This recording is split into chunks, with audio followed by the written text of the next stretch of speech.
we are not your grandmothers and grandfathers in ACP. And I know some chapters that's what I think of. We wanted to make this organization that already existed, that had a name, to see if we could make it work more effectively for justice in our community. Good evening, everybody, and thank you for coming out this evening and watching us on another episode of Race, Religion, and Politics. Race, Religion, and Politics, everything that your mother and your father and your boss man told you not to talk about, that's what we're going to talk about, because race, religion, and politics are the things that affect all of our lives. We're here this evening. We have a guest that I have been anxious to interview for quite some time, Mr. Jim Banks. Most of you by now know that over the last several years we've talked a lot about a lynching of Mr. Isadore Banks back around June 4th, 1954. Well, guess what? Mr. Banks is his son. And so we're going to find out from Mr. Banks more about his father. What I think we need to understand is the history of Crittenden County. Crittenden County became a county in 1825 as whites began to travel into Arkansas in the early 1800s and began to cultivate the land. It was part of the rich delta soil, and they brought with them their African slaves to create wealth for them. And after Arkansas became a state, the population of whites began to spread out. They brought more and more black slaves in, and what most people are not aware of, that in Memphis, Tennessee during that time, Memphis, Tennessee was one of the largest, if not the largest, slave port in the world. And so there were plenty of slaves to be bought. They had slave showrooms. Many people say that today's shopping centers are modeled after those areas where people could go in and buy slaves. They could get them for so much per individual. If you bought a group, a whole family, you could get a discount. That sounds sad, because the system of slavery in the South drove the entire global textile industry on the eve of the Civil War. Those few states that seceded from the Union in 1861 made up the fourth largest economy in the world. And so black slavery was key. Without the African slave trade and the genocide of the Native Americans, the United States wouldn't exist, and Europe would have been a footnote in history. And so it's in this backdrop that we want to discuss the lynching of Isadore Banks. And between 1861 and 1961, 4 to 5 black people per week were lynched. Lynching means a racially motivated murder. 4 to 5 black people per week were lynched in America. One of the greatest examples of state-sponsored terrorism in the history of the world. And that's why so many people are talking now about reparations. After the Civil War was over in 1865, there was a problem that the South had: what to do with its former slaves. Now, because of the 13th, 14th, 15th Amendment, now the former slaves were now citizens of the United States, and with the rights to vote and the rights to own businesses and all of the other rights. By 1880, Crittenden County was over 80% black. That meant that only 20% of the people in Crittenden County in 1880 were white. Now, the dilemma that they had, whites seeking wealth needed to use black people to create that wealth. Well, it's kind of hard to use free people. So they began to create a series of laws that we now call Jim Crow laws, that made it against the law for blacks to own property, against the law to assemble, against the law to own a firearm, against the law to look out of a window in some cases. Some people refer to those as the black codes. Those were the laws that were deliberately designed to marginalize black and to inculcate into the social system that blacks are an inferior species, justifying their right to abuse and control. And so the way that they dealt with blacks owning land was through terror. You can read about this history up in Paragould, Arkansas. They would threaten blacks and run them out of town because of the lumber industry. They didn't want to have to compete with them. In the early 1900s, up in Truman, Arkansas, when Singer sewing machine came in, they would run the blacks out of town, and the blacks, of course, did not have the protection of the law. So it became normal for blacks to be abused. And of course, we know about Rosewood in Florida, Tulsa, Oklahoma, 1921. They called that Black Wall Street. And of course, one of the most famous local murders and genocide of the indigenous blacks was in Elaine, Arkansas in 1919, where some say as many as 1,500 blacks were murdered, and with the assistance of the state government, who brought in a half a battalion of troops and mowed people down with machine guns. And then they burned down the courthouse so that the theft of the black-owned land was hidden forever. So it's in this backdrop that you have people like Isadore Banks and others who came into Crittenden County who were smart men, and they learned how to manipulate the system to their benefit. We understand that Mr. Banks helped to bring electric lights into Crittenden County in the teens and 20s. But apparently Mr. Banks, by the late 40s, had begun to concern many of the whites in the area because of his wealth and growing influence.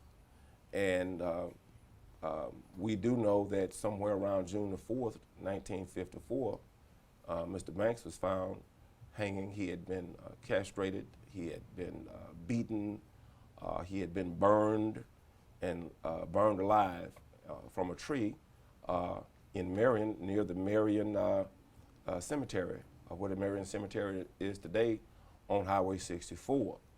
And so I've been wanting to talk about this. I moved here in 1975, and I've always heard about the Isadore Banks killing because it was an act of brutal terror. And it was designed not only to murder him and to steal his land and property and wealth, but it was also designed to terrorize other blacks, let them know that if you don't do what we say, this is what will happen to you. And it worked. It did, and it's still working today. Today, when we've had people in from New York and other places that wanted to ask questions about the Isadore Banks lynching, many of the older blacks don't want to talk. They're afraid today. And so this got my attention, and so as president of the NAACP, I thought it was my duty to at least to bring attention to the name of Isadore Banks. I don't know if there's a lot that I can do personally about it. It's been long ago, but certainly I can raise the name, and as long as we speak Isadore Banks' name and the names of many others who were similarly murdered, then we can talk about this night of terror that still is going on, and many blacks still complain about it. And so what I want everybody to know, that if you feel like you've been terrorized, talk about it. The fact that other people don't like it, that's their problem. But at any rate, I've got Mr. Jim here. We've talked about it a number of times. I've known Jim for a number of years. We all know Jim as the head of the Arkansas Education Association for years here in Arkansas. I hope I said that correctly. And he has been our guest at our annual NAACP Awards show. And so we wanted to talk about Isadore Banks so that the community could become more educated as we delve deeper into this conversation about reparations for slavery and Jim Crow and the state-sponsored terrorism. And when I say state-sponsored terrorism, that means exactly what it says. That means where the federal, state, and local governments were specifically weaponized to murder, to slaughter, and to marginalize other groups of people. Terror has been defined as a person or a group that uses violence to accomplish a political end. I cannot think of a better example than the African slave trade, slavery, and Jim Crow. Mr. Jim, thank you for coming out. Thank you. Okay. For inviting me, I hope you don't mind me Brother calling you Shabaka. Mr. Jim. Sir. You're a couple of years older than me, so I'm going to call you Mr. Talk to us a little bit about being a young boy back in the late 40s or early 50s and the type of man that your father was. Everybody I talk to tells me this. They say he was a great big man, and he wore his boots, and that he never laced them up. No, And that's what they remember. They say, Yeah. and everybody's telling me, say, you know, he never laced up his boots. I said, well, maybe his feet were wide or something. I don't know. Actually, he never wore boots. It was his shoes that Okay. he wore, and he never tied them. And I think there was a reason for that. You know, he weighed over 300 pounds, and I suppose bending over, it's difficult for me to bend over and tie my shoes. So, yeah, that was the reason for not tying his shoes, was primarily the fact that he was just very large, and it was difficult for him to do. So I think he just found it more convenient to simply put his foot in the shoe and walk. How tall? I hear people say he was a pretty tall fellow. 6'7". So that would mean that most men probably, he would have been intimidating. Very intimidating, of course. Yes, Yeah. and most men would not have tried to attack him one-on-one. And then being a black man and being that large is even more intimidating. Yes. Until this day. I Yes. mean, I know. 2019. Yeah. I'm not 6'7", and I get that. He's this big guy. So Yes. not that big. Yeah. Black men are considered to be very intimidating. Somehow or another, it's just. I think it has just become kind of like a saying that that black men are always ready to fight, or they have knives, or they're carrying guns and things like. I mean, all of this stuff has been unfortunately. Well, that's what you do has come when apart. you enslave a people to justify it. You demonize their character. Of course. And Yeah. you create false characteristics in order to engender support from other people. Yeah. In order to do that. And you were talking about how some of the state houses, particularly in Elaine, Yes. where they burned down so that there was no record Yes, of sir. anyone who owns land and things like that. Well, the very same thing was done in Marion in that sense. Now, when they said that how my father's land and all that stuff just got away, is that I believe at one point they said that the courthouse had flooded, and that the records were in the basement of the courthouse, and consequently were destroyed as a result of that. There was also a statement where they said that there were a fire in the courthouse, and that the records were a part of that, which was lost as well. So we've gone through this, this charade of what has happened and what has not happened, but in the end, there's nothing there, and there's not likely to be unless something changes, because there were no computers in those days. Everything was done in pencil and pen. So if it, was destroyed, then of course your history was destroyed along with it. There's a horrible joke that has been told by black scholars and historians. It said that the most dangerous place for a black man is if he's sitting on top of something that white men want. Yes.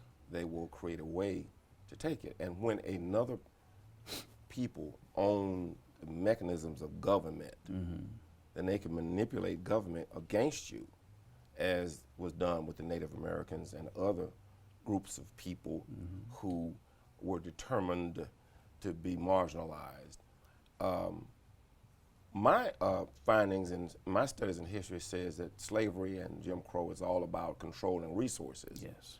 And that being the case, and it is the case, then that if Isadore Banks had land, and if some of his land was in a place where some of them wanted, then he would have been in their way. Now, I don't know, we need to take a look at, what was profitable. I know that when, in the early 20s, when the Corps of Engineers built the levee and drained this area and began to build West Memphis, the land was not worth anything. But once they drained the land became very important, so the people who owned the land, most of which were black, would then run off that land. Right. And when they wanted the land of the Native Americans, they created Indian Relocation Acts and ran them off their land.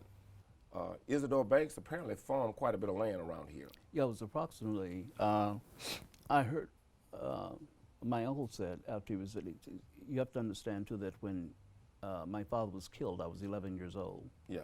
And so I'm getting like most of my information from Uncle Norman, who is now passed, or my cousins and all that.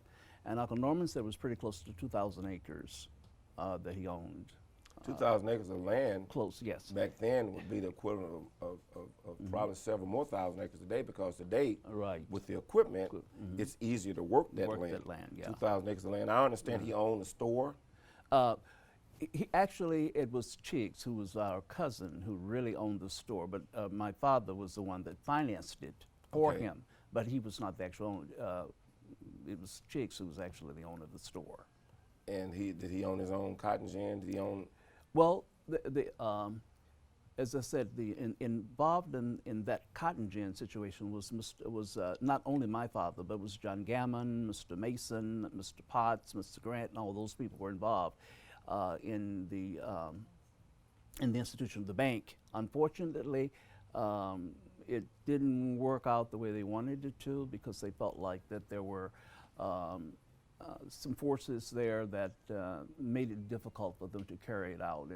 And I speak in this way, in nuanced sense, is that because I don't want to call the names of the people that were actually involved, that caused this rift between the gins. They didn't get along. Yeah.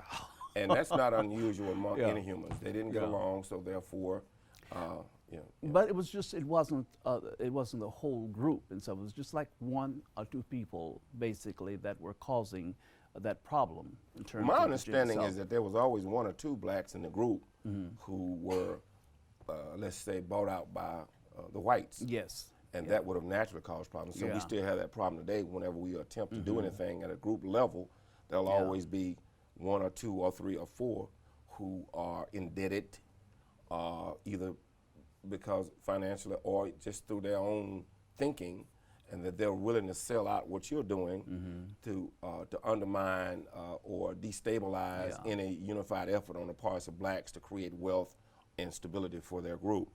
Go ahead. And then there was a lot of fear at that time of white men, because there was no law to protect you. You absolutely had no protection at all. My father's death was never investigated. No one ever investigated who might have killed him, anything like that, because they were all in it together. So it was just no way that. So let's see. Let's look at this. This is June 1954. 4th, 1954. That would have been before Emmett Till. Yes. And of course, you know, when I was a little kid growing up in southern Arkansas, all the older black people would have a picture of the Emmett Till casket scene, of course, with the disfigured body in their books or Bible or something. So we understood this is what would happen to black folk if you didn't toe the line. Toe the line. And most blacks today feel similarly. May not lynch you, but you may lose your job or lose your standing in the community. And there's always a number of blacks who are on the payroll that'll help facilitate that. I suspect probably then. Yeah. We are not your grandmothers and grandfathers in ACP. And I know some chapters that's what I think of. We wanted to make this organization that already existed, that had a name, to see if we could make it work more effectively for justice in our community.